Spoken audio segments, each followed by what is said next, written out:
All right, so let's share the screen and we'll get started.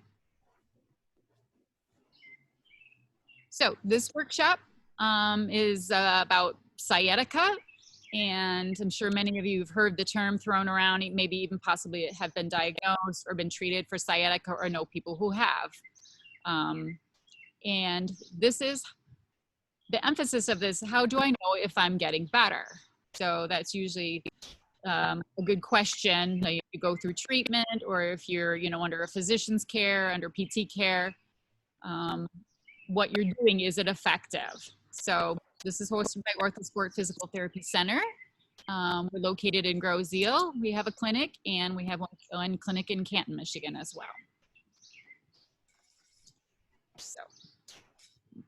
So this workshop will include just a general overview of sciatica, including symptoms and causes.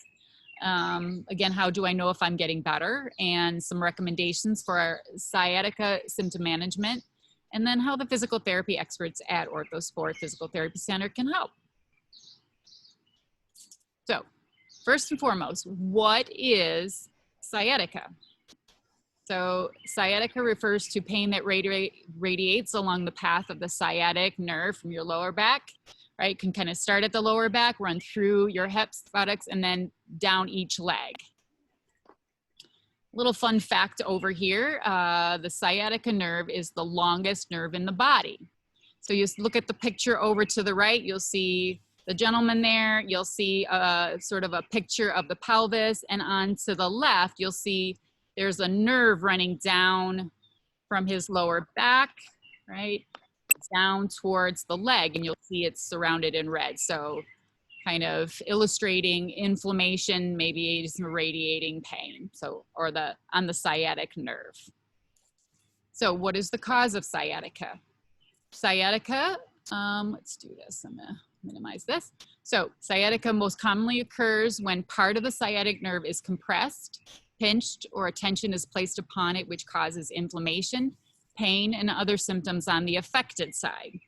This can be caused by a herniated disc, bone spur on the spine, narrowing of the spine, or otherwise known as spinal stenosis, degenerative changes of the spine, sometimes osteoarthritis, piriformis syndrome, or possibly maybe pregnancy. And please note, these are only a few causes of sciatica, not a complete list. So you would see your physician or your PT for a diagnosis of any of these conditions. So if we can review a little bit, herniated disc is when you have these softer intervertebral discs between each vertebra in the spine.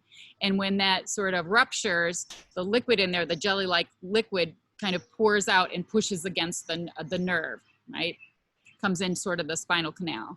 Bone spur is also, it develops kind of an ossification on the spine and will maybe press on the spine. And then that's kind of the same thing with the spinal stenosis. What it means, it's a narrowing of the canal, right? It impedes on the space of the canal, so it pushes on a nerve.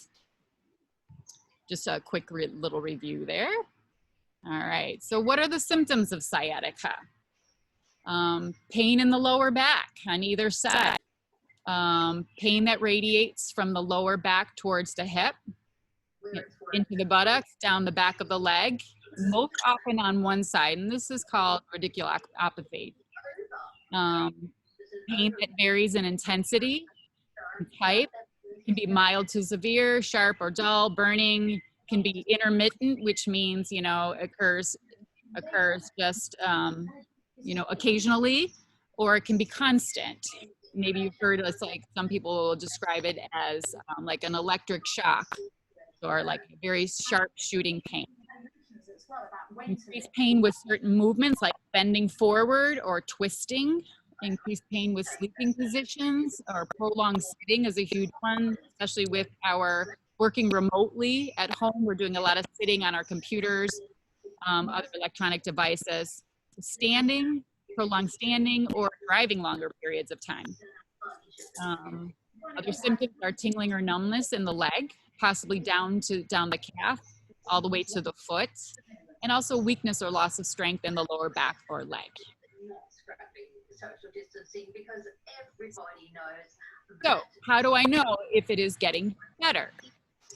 Once you've been diagnosed or received treatment for sciatica, in general, you know your sciatica is getting better if maybe your the pain sensitivity and the intensity have decreased or are much less frequent. Symptoms centralize, and what that means, it means pain or tingling moves out of the leg and moves up, centralizes toward the lower back region, and meaning no longer radiates down the leg. Decreased numbness in the leg or the foot. Strength is improving or returning to normal. Mobility is improving. Movement is less painful. Sleeping better due to less painful sleeping positions, and increased range of motion in sciatic nerve tension testing in seated or supine. And we'll do an example of that later in seated. So that is something that maybe your physical therapist would do during an evaluation, and then again as updated, like during like an updated note or a progress report. And again, this is not these are just some common signs of improvement, and it's not by any means a complete list. So here are some suggestions on symptom management or sciatica. So we'll do a quick check-in real quick. So, if everyone could just mute your microphone, because we're hearing somebody's news report. That would be great. So I think it's, yeah, maybe Lillian, if you could mute your microphone, that would be great. That would be helpful. Oops. Yeah, it's okay. We're getting your news report too. Oh my gosh, I'm so sorry. Okay, yeah, you just mute it on your end, and that's fine. So if you have a question or whatever, you can just chime in or do the chat too. Okay. Thank you. All right, we'll move along. If nobody has any questions or comments, we'll move along. All right, so here are some suggestions on symptom management of sciatica. So ice. Ice can decrease inflammation, thus decreasing low back and nerve pain radiating into the lower extremity or leg. You can ice it. Good kind of time frame is 10 to 15 minutes with a layer between you, meaning a barrier between you and the ice. So you don't want to put it directly on the skin. So if it's the low back, right, you could tuck it in a pillowcase, you could wrap it up in maybe something else, a towel, t-shirt or whatever, and then you would maybe sit and place the ice pack across the low back or where your pain is. And again, not any longer than 15 minutes. Unload the spine. This is a position, and we'll demonstrate this in a little bit. You can lay on your back with your lower legs elevated and supported, both hips and knees flexed to 90 degrees, and it's the least loading position, so it allows it to relax. And then self-traction, of course, is a low force self-traction. It can increase circulation and oxygen flow to the disc and the surrounding tissues, improving nutrition to the discs and decreases inflammation. This is very helpful with low back pain and especially radiating pain. All righty. So continued managing symptoms. So activity modification is an important point. So you would avoid aggravating positions. We talked about, you know, flexion or bending forward, twisting. Be aware of your posture. So sitting, standing with, you know, good posture, you know, up tall, pelvis level, so that you don't provoke any symptoms. Proper body mechanics with movements. Avoid heavy lifting, of course. So think about your gardening positions. Just because it's summer and it's so nice, a lot of us are moving. So you don't want to be reaching far, bending over and twisting, and then trying to pull something or drag something or lift something heavy, like a bag of topsoil or something like that, which we all do. You know, we want to learn proper body mechanics for that. Avoid exercising through pain. So if you have an exercise program or fitness routine, or you play through a sport, if you're experiencing pain, you kind of want to back off of that, rest a little bit, or, you know, seek some advice or a consultation with your PT or physician. Avoid prolonged sitting, standing, or driving. Makes sense, right? So if you have a long drive, you have a 5-hour drive, you want to maybe find a rest area or someplace where you can stop and stand up, stretch, take a little bit of a walk, do something. Okay. Avoid sitting on unsupported surfaces like soft couch cushions. So if you have a couch or furniture that kind of makes your hips go lower than your knees, you want some support. So maybe a little firmer cushions or some lumbar support, something that would be supportive. Use appropriate lumbar support. There we talked about it, firmer cushions, furniture. Use car seat adjustments when driving. So make sure that your car seat is adjusted. So a lot of the newer vehicles, they have all kinds of little buttons to adjust your lumbar seat, adjust the height of the legs, the seat, moving it back, forth, tilting it in certain ways. So it's wise just to, use that to your advantage. And of course, hydrate. Water. We want to keep the body properly hydrated. And of course, anti-inflammatories, just want to briefly mention that is something that you want to consult your physician about, possible inflammation reducing medications that you can take safely, right? That's something that you would need some sound medical advice for that. So we are going to do a few things. So you can watch, and we'll go through a few of these things that we just talked about. So I am going to bring in my colleague, Leah, but I'll quickly talk about these. So the first one we're going to talk about here is the unloading position. So if you see the picture all the way to the right, I am using a therapeutic ball. You can also use like a series of cushions, or if you are able to get on the floor, you can think about your couch, right? You back yourself all the way up to the couch and you kind of rest your lower legs up onto the couch so it's fully supported, but it shouldn't feel like it's pulling. All right, so we'll demonstrate that one. All right, we're back here. All right, so our lovely setup here outdoor. Okay, so this is Leah.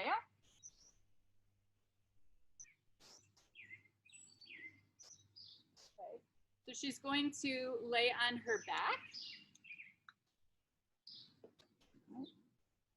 So I'm actually going to have her shift down a little bit so that she has a pillow if it's comfortable. If you don't necessarily need one, but so that the shoulders are not resting on the pillow and the head placed in a position where the neck is in line with the rest of the spine.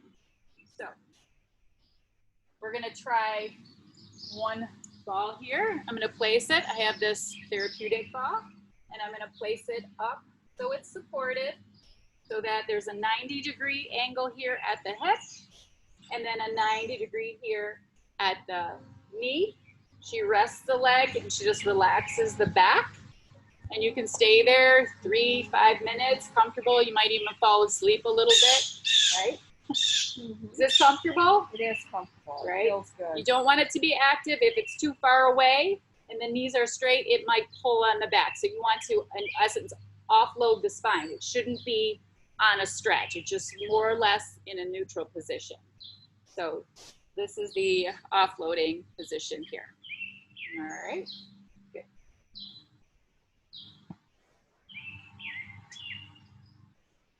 The next one is the self-traction position, and I'm going to go back to that share screen so you see that. Okay, so if you look at the center picture, this is a supine, or we call this hook lying position. And you'll notice in here, this is my daughter Estelle, her arms are right alongside her, and she's placing her hands just kind of in the hip crease, just between the hips and the top of the thighs, and her knees are flexed, hip distance apart, and she's just going to apply downward into the top of her thighs with her arms, just a light pressure, a gentle pressure. It should not, you don't need to use all your strength there. It should just be light, and you can do that for a count of 10 seconds. So we'll demonstrate it here. And then just so we can move right into this. This one to the left is a side lying variation of this. So you can see the girl in the picture. We would want the table, the head of the table, or where the surface you're lying on a little more flat, and you can tuck the pillow in between the head and the arm. You can place a pillow in the leg.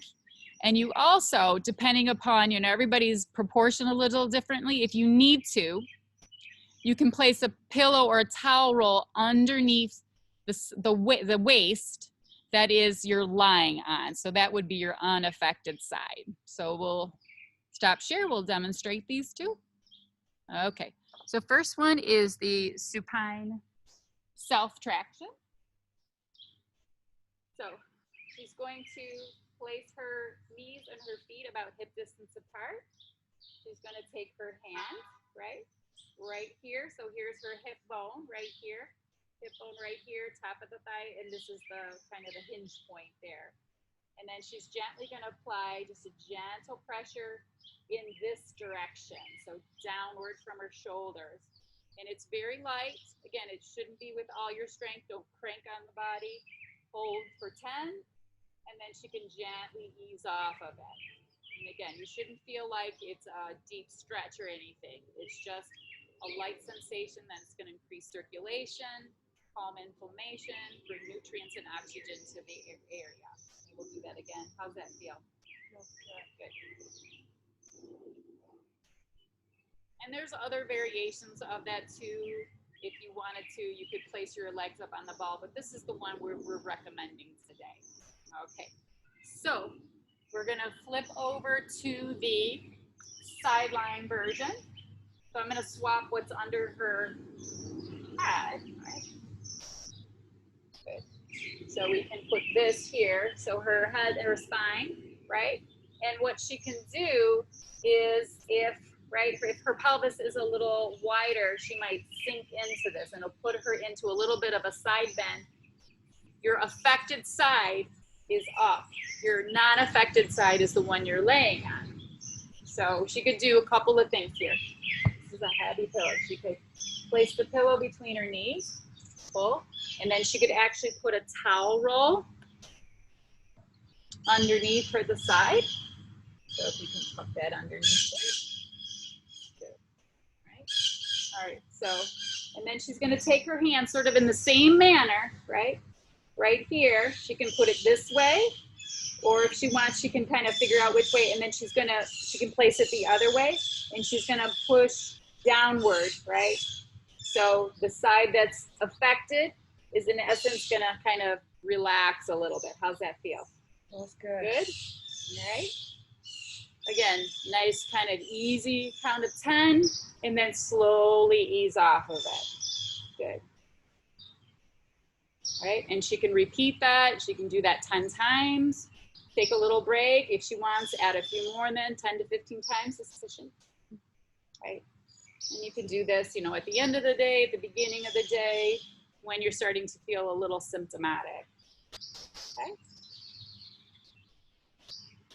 All right, very good. So those are the three: the offloading position, the lying, the supine or hook lying traction on the back, and then the side lying variation. Okay. We'll do a little check-in here. Everybody good?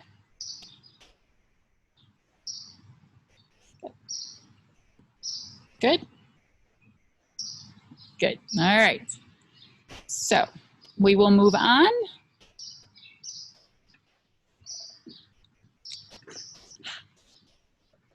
Okay, so just to show those again here over to the right is the unloading spine position. 90-90, so 90 at the hip, 90 at the knee, supported. The supine self-traction, and then the side lying traction. And remember, if you're not sure about any of these, please, you can give us a call, right? And that goes with anything, any activity you start, any new exercises, anything like that. If you're not sure, give us a call, and always you can get a recommendation, right? Especially if you're already experiencing pain or anything, you just kind of want to err on the side of caution there. Okay, so this is the seated nerve tension test or slump test. So before we talked about how do we know if it's getting better. So this is something you can try on your own, try at home.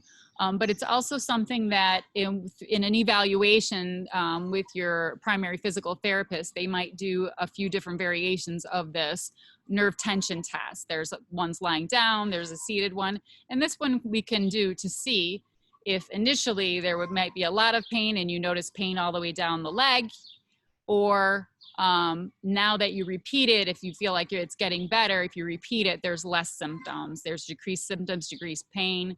That means your condition is improving. So we'll demonstrate this one for a moment. Okay, so here's Leah again. So we're gonna call her left side her unaffected side or her good side. And we're gonna say her right side is her affected side, where she's noticed she has a little back pain and it's starting to move kind of through the hip, maybe down the buttocks a little bit and down the leg, okay? So we'll do it two ways. We'll do it facing forward and then I'll have her repeat it kind of side so you can see the side demonstration. So we're gonna take this step by step. So you wanna go slow. So she's gonna first extend her knee. She's gonna lightly dorsiflex or pull her toes back. She's gonna slump test, right? She's gonna kind of slump her back and then she's gonna tuck her chin. And you wanna take this step by step because you might already be feeling symptoms, right? And if she just slightly leans forward, right? It's gonna put pressure and tension on that sciatic nerve, okay? And then she would lift her head, sit up straight, relax her foot, and bend her knee, okay? And then we would try, we're gonna say again, that's her affected side. She would extend her knee, pull her toes back, round her back, so slump, chin to chest, gently, and then lean forward a little bit. And it might, again, if it's, you don't wanna push, if you already notice that there's symptoms, right? You don't have to go towards the end or push into it. And then she would slowly come out of it, point the foot, and relax. Good. All right, we'll do a little side demonstration. Get my chair over here. So again, a positive nerve tension test or slump test on the affected side, you would have pain sensation down the leg. To find out if it's getting better, if you repeat that every so often and there's no longer symptoms down the leg, we talked about centralizing, you might have just pain at the low back. So therefore it's no longer down the leg, but it's kind of moving up towards the back a little bit. So I'm gonna have her extend her knee. I mean, this already, in some people, it might start to provoke a little pain or tension. She's gonna pull her toes back. She's gonna round her back and chin and maybe lean forward a little bit. Relax her shoulders, good. And then she's slowly gonna lift her head, sit up straight, point your toe, releasing tension on it, good. So that's the kind of the demonstration from the side. And again, if you have pain, you don't wanna put yourself in that for a longer period of time. And a good thing, if it is there, you know, go to your PT for a consult and they will make some recommendations on her affected side. Good. Good. All right, I'm gonna have her climb back up on the table.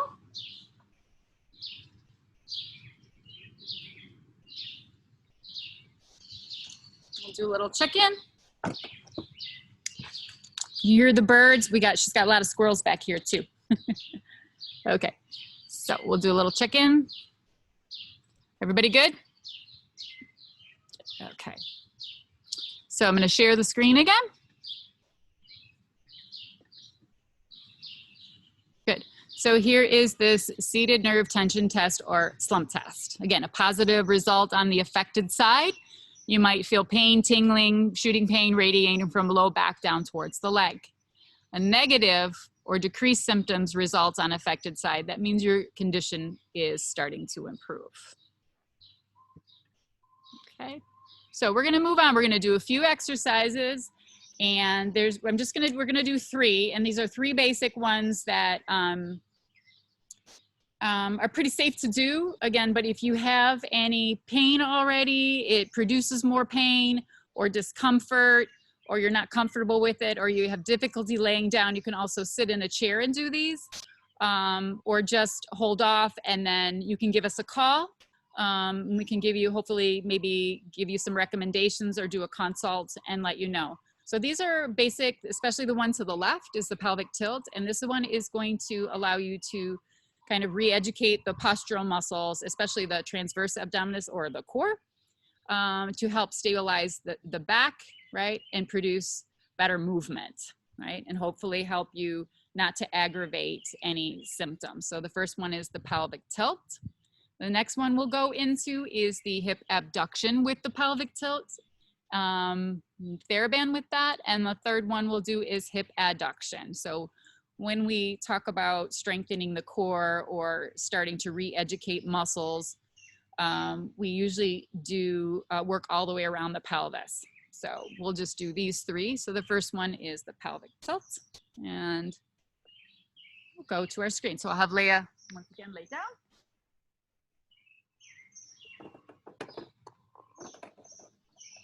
She's gonna bend her knees, feet are hip distance apart, arms are just alongside her. And again, she doesn't want her head, so it's putting a stretch or tension on the kind of the nerve that's run throughout the body.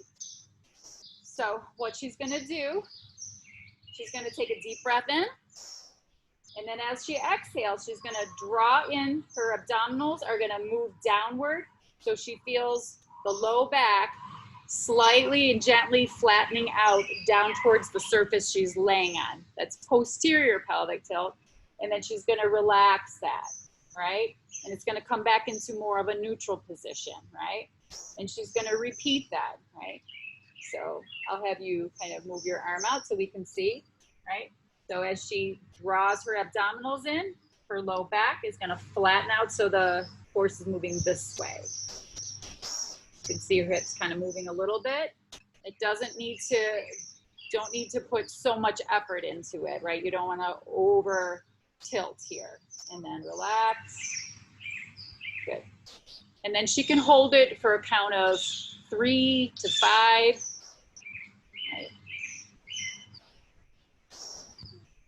Do maybe 10 repetitions.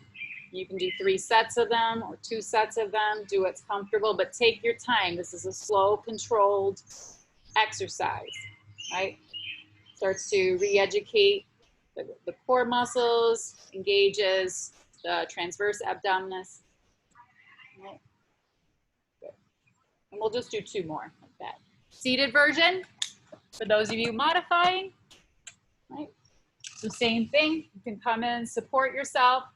Knees same level as the hips, so you don't want your knees higher than your hips, feet are flat. And then you can do the same thing. So as you kind of pull your abdominals back, draw your abdominals in, your low back will slightly flatten out towards the back of the sitting surface, the chair. And then you would release, sitting up tall. You don't want to overdo it, overarch it. Again. Good. So that would be the sitting version of that. Next, so we're going to use a TheraBand, right? If you don't have a TheraBand, don't worry about it. You can also do this without it. I'll show 2 variations here. So I'm going to slip this just right above the knee. Bring her feet, again, just not quite together, but just about hip distance, maybe slightly inside of that, right? The band, if it's not comfortable just above the knee, you can always put it just below the knee. Again, she's going to do that pelvic tilt, so she's going to draw her abdominals in, right? And then she's going to press her knees outward, right? And then she's going to return to a start position, right? And you're going to keep a little bit of space between the knees. So her knees don't let the band press your knees together, pull your knees together. Good. So good, right? Again, the gluteus medius, maximus, right? Transverse abdominis, keeping the pelvis level. So she doesn't want to move from the back, right? So good. 3 sets of 10 repetitions, 3 sets of 15, but take your time. Again, controlled motion. Out and in, good. Seated version, you can do the same thing. I would place my TheraBand just above, and again, if there's any issues in the knees, you can also kind of test it or try it out just below, but hopefully right up here. that little bit of a pelvic tilt, and you're gonna press your knees out. Make sure you're not rolling the ankles out to get the knees out. Good movement. So the band, you shouldn't struggle with getting the knees out. If that's the case, then maybe the tension on the band is too much. You would need like a lighter tension on the band. So their bands come in different colors, usually like yellow's the easiest, then red, then blue. So do one that's appropriate. Again, you don't want to put so much effort in that your form just completely falls away. Form is important.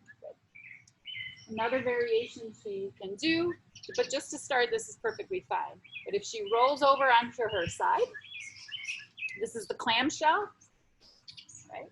So again, maybe she's got a little bumblebee. Lots of squirrels back here, right? So again, her hips are gonna be stacked. She's gonna do a little bit of that pelvic tilt, right? Yeah, good. Shoulders stacked, and she doesn't want to roll the body. And then her feet are together here, so you want to make it comfortable. And then she's going to lift her knee, right? So she'll feel it right over in here, and then she's going to lower it. Clamshell version of this. Right? She can do 10 on one side, flip over, do 10 on the other. But if you're already having pain or anything, like I said, you want to consult your primary physical therapist and or your physician, right, before you maybe do this version. Good. How's that one? Good? That's challenging, good. And you want to make sure you're breathing, right? Don't hold your breath. And again, she doesn't want to do, you want to avoid kind of rolling the hips back, right, or rolling the shoulder just to get the leg up, because then you're not getting the isolated motion that you want for this exercise to be effective. Good. Yeah. All right, good. All right, we're going to go through one more exercise.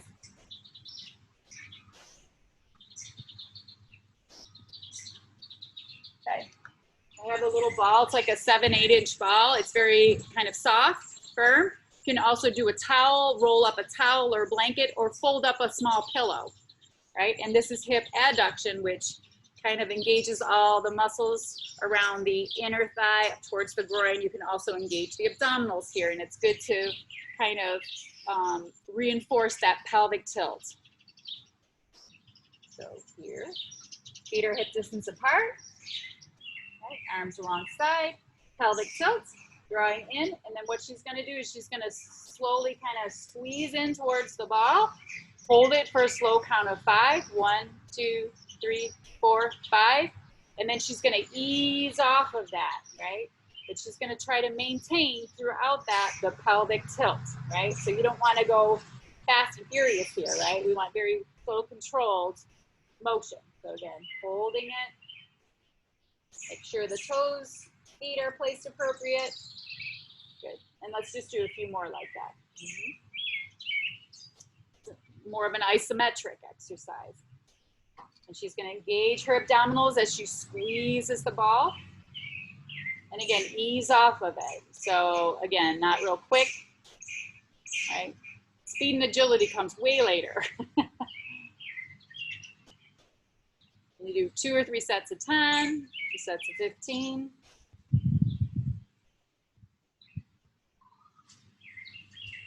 Good. Do one more. Excellent. How's that one? Good? Feels good. Good. All right. Feels good. Right Feels there. good. Yeah. Starting kind of slow with the mobility. All right. I think that's it. Thank you, Leah. Thank you. Yay. I love when our team members can come and assist us. So, all right, everybody good? We're going to go back to screen share. We'll review a little bit. So these are the 3 exercises we just did. The pelvic tilt, laying on your back, drawing your lower abdominals. So moving your navel back towards your spine to slightly flatten the arch in your lower back. Hold for 5 seconds, relax. You can repeat 10 to 15 times. The middle picture is the hip abduction with the pelvic tilt. Lay on your back, hips flexed again. You can use your band, and you can separate the knees, return to start position slowly, 3 sets of 10 or 15. And then the hip abduction with the pelvic tilt. Lay on your back, hips, knees flexed, Place the ball or towel between the knees. Squeeze, hold for 5, relax, and then repeat 2 to 3 sets. We also have some geese honking in the background. So, and all these can also be done sitting. If you're unable to lie on a mat, or you're unable to lie flat on your back on your bed surface or your couch. Well, there's options, but get a hold of us. So what to do next, right? So Bumblebee, if you're experiencing symptoms such as back pain, numbness, tingling, weakness down the leg, experiencing pain with movement, whether it's something that's very new onset or it's chronic, meaning that it's been ongoing for a little while, there are 3 ways you can handle your condition. One is to ignore it. And it may go away over time, right? And the next one is alter it. We talked about symptom management, ice, self-traction, alter your activities. The third one is handle it, right? You can seek help, your PT consultation or referral from a physician for PT treatment or under a physician care, right? And you can give us a call and, we can help you. Again, initial consult to see, what would a plan of care be? What would the recommendations be? So we're here to help at Orthosport, just to do a little bragging here, but our primary physical therapists, they have over 60 years of combined clinical experience, both in the both in the US and abroad. And Orthosport Physical Therapy Center, we offers rehabilitation at both of our locations, the Canton and Grosse-Ile, tailored to the specific needs. They specialize in orthopedic sports and spine injuries, conditions, including sciatica, and much more. The rehabilitation for your injury is tailored to you with the expertise of our physical therapists, includes a variety of care options. And whether your condition is due to degenerative process or due to injury that is sports or work related or tied to a motor vehicle accident or other, we work with you to ensure that you can get back to your everyday activities as quickly as possible. All right, so how can we help? Our clinics are open, right, both in Grosse-Ile and in person, right? So you can call us, right? You can go to our website, you can email us. We can set something up immediately. If you're not sure, come in for a consultation, and then we can decide from there if you need a physician referral or not. But we're following all the latest CDC and OSHA guidelines as far as safe practices during this time of COVID-19. We're wearing masks, asking all the patients wearing masks, anybody that is symptomatic, to let us know before you come to your appointments. We're disinfecting everything. We have hand sanitizers, we're utilizing all the entrances and exits. So pretty safe. So immediately, so give us a call. We also have telehealth options. Those are relatively new. They're virtual PT visits through a secure video platform. And of course, we're doing these Zoom workshops as well. And also, if you any future physical therapy needs, keep us in mind, or maybe refer us to any of your friends, family, coworkers. Okay, but I want to cover this again. So safety first. There's some important reminders of this. So remember to, right, call or consult your physical therapist or physician if you have back pain that hasn't improved after a week. If your back pain is constant or intense, especially at night or when you lie down, spreads down one or both legs, especially if the pain extends below the knee. Causes weakness, numbness, or tingling in one or both, not lats, there's a little typo there, it should be legs. Occurs with unintended weight loss, occurs with swelling or redness on your back. And you want, if some of those are the keys, like especially the other swelling or redness on the back occurs with unintended weight loss, you want to seek emergency medical care if back pain occurs after a motor vehicle accident, bad falls, sports injuries, causes new bowel or bladder control problems, or occurs with a fever. Also, before you participate in any activities or exercises, Make sure they are appropriate for you. Participate at your own risk, modify or rest if needed. If you feel pain or discomfort, stop, consult us, consult your PT, your physician for recommendations. Okay, so here is how to contact us. Here's Grozeal number, 734-307-7037. Here's our Canton Clinic. It's on Michigan Avenue. It is in the front of the Arctic Edge, big ice arena there, 734-961-9626. You can email us. We respond quickly, right away, and usually as soon as possible. orthosport@comcast.net, and also our website, orthosportonline.com, and you can read all about us. We also have all our intake forms on there that you can download, print out, and fill out there. So again, call us or email us, visit our website, check us out on Facebook or Instagram. And so first and foremost, stay safe, stay healthy, keep moving. Our next workshop, we'll announce them. We'll usually send out an email notification, put a post on Facebook or Instagram as well. So if there's something that you're interested in or looking for, get in touch with us. Let us know. We would love to hear from you. But thanks for attending, and have a wonderful, lovely day. So